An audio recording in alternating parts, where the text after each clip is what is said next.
thanks for being here for this episode. In this episode, we're going to talk about something called deck building.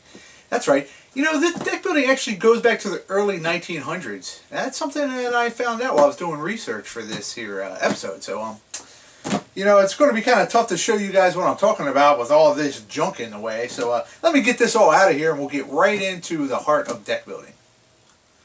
Okay, so as I said earlier, deck building really originated in the early 1900s by Miss Victoria Maitland of England.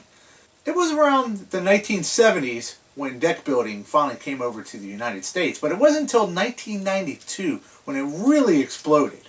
A man by the name of Brian Beck came onto the scene. He was an architect that attended Iowa State University, and he broke many Guinness World Records with his deck building abilities. Currently, Brian's deck building world record stands at 25 feet, 9 inches, and 7/16. Pretty impressive. As you can see, he's also done other things such as Cinderella's Castle.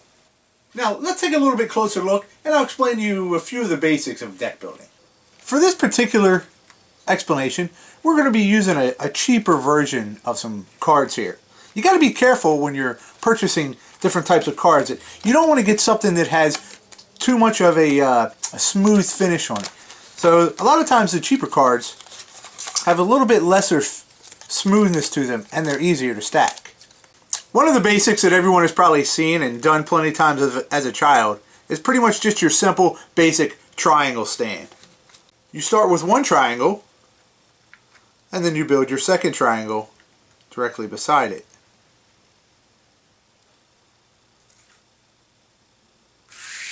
Not quite as easy as it looks, as you can see.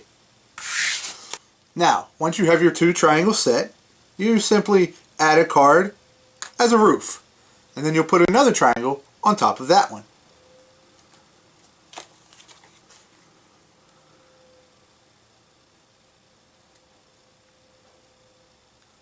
Like so.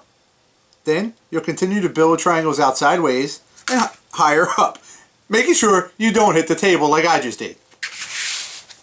Another and probably more popular way of deck building is this method here, which requires 4 cards and sort of like a grid-like pattern. It's a bit simpler to get started, as you can see there. I already have it set up.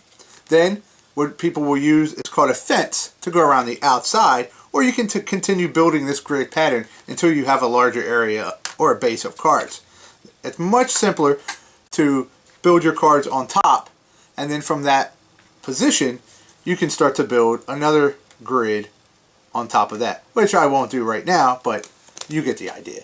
It's very difficult.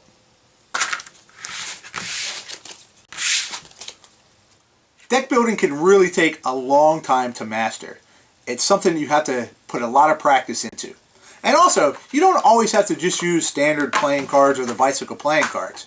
These kids here are having a lot more fun playing with their Uno cards than if they were actually playing Uno. Here's a great place for your Ewoks to hide out in this Star Wars deck building tower.